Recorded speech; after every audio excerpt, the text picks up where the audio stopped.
उड़ीसा में करीब 3000 PGT post के लिए भर्ती निकली है और आप वेबसाइट पर जाकर अप्लाई कर सकते हैं। आई नो, आप में से बहुत सारे लोग बोलेंगे कि यार पुरानी खबर क्यों बता रही हो, ये तो पहले ही हो गया है, इसकी आखिरी तारीख तो निकल गई है।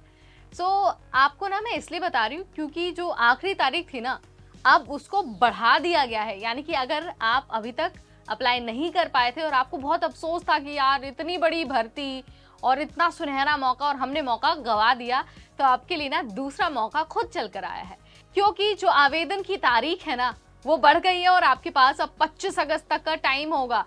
1 अगस्त से दोबारा एप्लीकेशन का प्रोसेस शुरू होगा। आप वेबसाइट पर जाकर पुराने तरीके से अपना फॉर्म भर पाएंगे और इतनी बड़ी भर्ती का हिस्सा बन पाएंगे। तो चलिए एक बार ना आपको सारी चीजें याद दिला देते हैं कि क्या कुछ इसमें होने वाला है, और आपको ये भी बता देते हैं कि वो स्टेप बाय स्टेप तरीका, आसान सा तरीका क्या है जिसकी मदद से आप फॉर्म भर पाएंगे।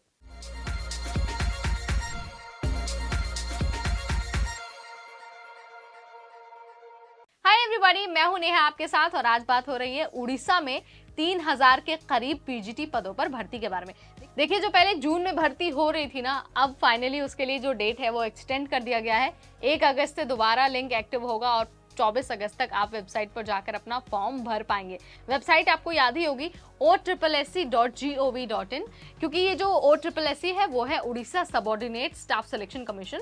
और जो अगर मैं सब्जेक्ट की बात बोलूँ तो पीजीटी के जो आर्ट्स है, साइंस है, पीसीएम है, या फिर जो संस्कृत टीचर है, हिंदी टीचर है, इन सब्जेक्ट्स के लिए ये भर्ती निकली थी। अगर आप इंटरेस्टेड हैं, आप पिछली बार फॉर्म नहीं भर पाए थे, तो आप दोबारा फॉर्म भर सकते हैं।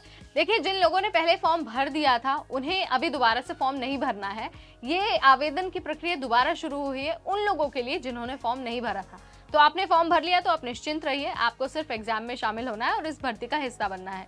जो लोग पहले फॉर्म नहीं भर पाए थे उनके पास 24 अगस्त तक का टाइम है। वेबसाइट पर लिंक हो गया है एक्टिव, आप 1 तारीख से फॉर्म अपना भर पाएंगे। इसके अलावा जो दूसरे पोस्ट है, अगर मैं उसकी बात करूं तो पीजीटी के साथ साथ जो सेवक या फिर जो सेविका के पोस्ट है ना, उसके लिए भी ये भर्ती होने वाली थी। यानी कि जो करीब 3000 पोस्ट है ना, उसमें पीजीटी और सेवक सेविका तीनों के पोस्ट शामिल है। आप अपने प्रेफरेंस के अकॉर्डिंग अपना फॉर्म भर सकते हैं। आप चाहें तो आप पीजीटी के लिए फॉर्म भर सकते हैं या फिर आप सेवक सेविका दोनों के लिए फॉर्म भर सकते हैं। इसके अलावा अगर मैं आपको ये बताऊं कि आप फॉर्म भर कैसे सकते हैं, तो सबसे पहले तो आपको ऑफिशियल वेबसाइट पर जाना होगा, वही वाली वेबसाइट जो मैंने आपको शुरुआत में बता दी है। उसके बाद होम पेज पर आपको ना बहुत सारी नोटिसेस मिल जाएंगी।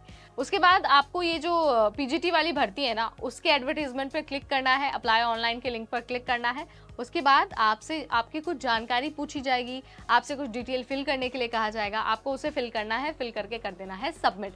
याद रखना है, डॉक्यूमेंट भी आपको अपलोड करना है और सही डॉक्यूमेंट अपलोड करना है और कोई भी गलत जानकारी नहीं देनी है, क्योंकि जब डॉक्यूमेंट वेरिफिकेशन होगा और आपका डॉक्यूमेंट गलत निकलता है तो आपका कैंडिडेचर कैंसिल हो जाएगा और ये भी पॉसिबिलिटी है कि जो आपको ब्लैकलिस्ट भी कर दिया जाए। इस बात का आपको ध्यान रखना है, किसी भी तरह का फॉल्स रॉन्ग इन्फॉर्मेशन आपको उसमें नहीं देना है। जो सही जानकारी है वही भरना है और सही डॉक्यूमेंट ही अपलोड करना है। आपको 1 अगस्त से जो अपनी आवेदन की प्रक्रिया है उसको दोबारा शुरू करनी है। दूसरा मौका आपके लिए चलकर आया है पीजीटी के साथ साथ जो दूसरे पोस्ट है उसके लिए भी करीब 3000 पदों को भरा जाना है। ये मौका आपको बिल्कुल नहीं गंवाना है, तीसरा मौका आपको बिल्कुल नहीं मिलने वाला। इसीलिए टाइम का ध्यान रखिए और फटाफट अपना फॉर्म भर दीजिएगा। This is all about OSSC recruitment 2024। कोई भी सवाल है, कुछ भी आपको जानना है, तो कमेंट का सेक्शन जो है वो खुला हुआ है, आप आकर अपनी परेशानी साझा कर सकते हैं। हम पूरी कोशिश करेंगे कि आप तक पहुंचे और आपके हर सवाल का आंसर दे पाएं। Till then, this is me Neha Upadhyay signing of.